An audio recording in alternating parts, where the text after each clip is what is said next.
নমস্কার, আপনারা দেখছেন সময় কলকাতা। খেলা হবে নিয়ে আপনাদের সঙ্গে আমি অঙ্কিতা। নজর রাখবো খেলার খবরে। ইতিহাস গড়ে বিশ্বকাপে নকআউটে আর্জেন্টিনার মুখোমুখি হওয়ার স্বপ্ন পূরণের ম্যাচে নামার আগেই বড়সড় ধাক্কা খেল কাবো ভার্দে শিবির। দলের অধিনায়ক রায়ান মেসেন্টের বিরুদ্ধে এক তরুণীকে ধর্ষণ ও মারধরের গুরুতর অভিযোগ উঠেছে। ব্রাজিলের সংবাদ মাধ্যমের প্রতিবেদন অনুযায়ী চলতি বছর মার্চে নিউজিল্যান্ডে ফিফা সিরিজ চলাকালীন কাবো ভার্দে দলের সঙ্গে যুক্ত এক দোভাষী তরুণীর হোটেলের ঘরে জোরপূর্বক ঢুকে এই কাণ্ড ঘটান রায়ান। নির্যাতিতার অভিযোগ, ঘটনার পর তিনি দলের ৩ কর্তাকে জানালেও কোনো পদক্ষেপ না করায় তিনি বাধ্য হয়ে পুলিশের দ্বারস্থ হন। ইতিমধ্যেই ওই তরুণীর শারীরিক পরীক্ষায় তার শরীরে আঘাতের একাধিক চিহ্ন মেলায় ঘটনার তদন্ত শুরু করেছে পুলিশ। এদিকে ইউএসএ টুডেতে দেওয়া বিবৃতিতে বিশ্ব ফুটবলের নিয়ামক সংস্থা ফিফা স্পষ্ট জানিয়েছে যে নিউজিল্যান্ড প্রশাসনের সঙ্গে তারা যোগাযোগ রাখছে এবং অভিযোগ প্রমাণিত হলে কড়া পদক্ষেপ করা হবে।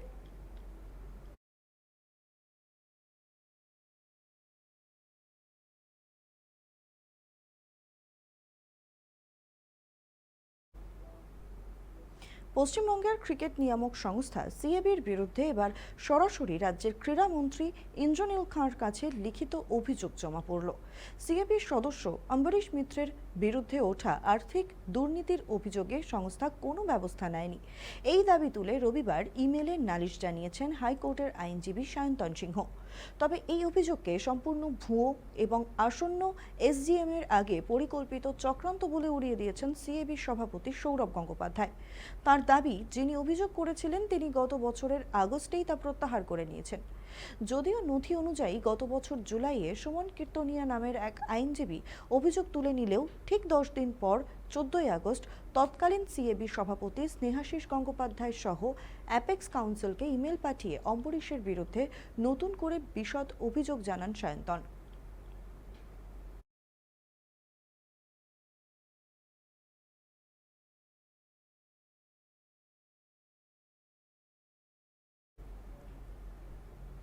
পাসপোর্টে এখনও জ্বলজ্বল করছে ভারত সরকারের স্ট্যাম্প, অথচ রাজস্থানে জন্ম নেওয়া সেই 29 বছর বয়সী পেসার জয় মুন্দ্রার আগুনেই ছারখার হয়ে গেল ভারতের বিশ্ব চ্যাম্পিয়ন ব্যাটিং লাইন আপ। ভারতের বিরুদ্ধে 2 ম্যাচে টি-20 সিরিজে একাই 5 উইকেট নিয়ে সিরিজ সেরার পুরস্কার ছিনিয়ে নিয়েছেন আয়ারল্যান্ডের এই নতুন ক্রিকেট সেন্সেশন। অথচ অবিশ্বাস্য বিষয় হলো, মাত্র 6 মাস আগেও ক্রিকেটের পেশাদার জগতের সঙ্গে দূর দূরান্তের কোনো সম্পর্ক ছিল না তার, বরং সংসার চালানোর জন্য হন্যে হয়ে একটি চাকরি খুঁজছিলেন এই ভারতীয় বংশোদ্ভূত ইঞ্জিনিয়ার। 2021 সালে ইলেকট্রনিক্স ও কমিউনিকেশনে স্নাতকোত্তর ডিগ্রি নিতে আয়ারল্যান্ডে যান জয়। পড়াশোনা শেষে সেখানে একটি সংস্থায় চাকরি শুরু করলেও 2025 সালের জুন মাসে সেই চাকরিটি চলে যায়। অন্যদিকে একটি স্থানীয় ম্যাচে তার বোলিং দেখে নজর আটকায় আয়ারল্যান্ড ক্রিকেট বোর্ডের এক কর্তার। তার ডাকেই ভাগ্য বদল ঘটে জয়ের। প্রথম সারির কয়েকজন আইরিশ বোলার চোট পাওয়ায় আচমকাই ভারতের বিরুদ্ধে ডেবিউ করার সুযোগ পেয়ে যান তিনি।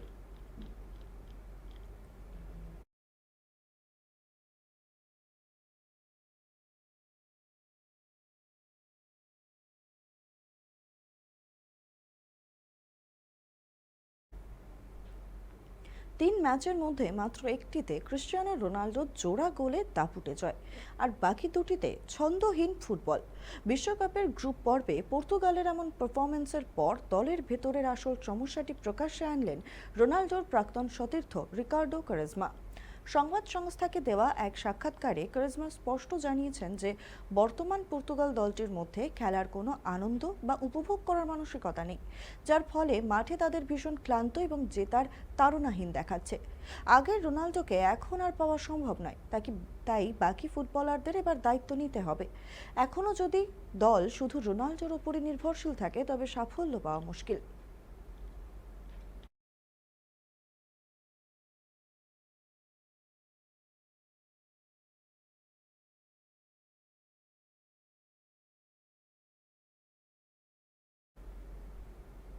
ভারতের টি-20 দলের অধিনায়ক হিসেবে শুরুটা একেবারেই ভালো না শ্রেয়াস আয়ারের। আয়ারল্যান্ডের কাছে পরপর 2 ম্যাচ হেরে সিরিজ খোয়ানোর পাশাপাশি চুনকামে চরম লজ্জা সহ্য করতে হয়েছে পরপর দুবারের বিশ্ব চ্যাম্পিয়ন ভারতকে।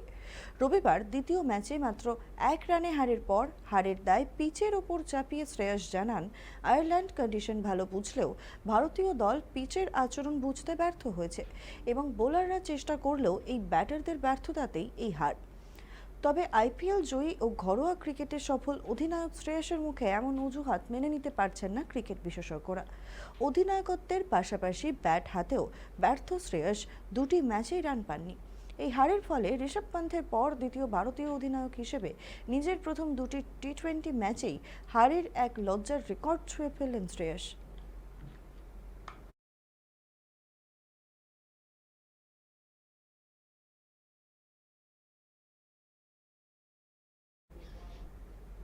খেলা হবে এখন এই পর্যন্তই। দেখতে থাকুন সময় কলকাতা।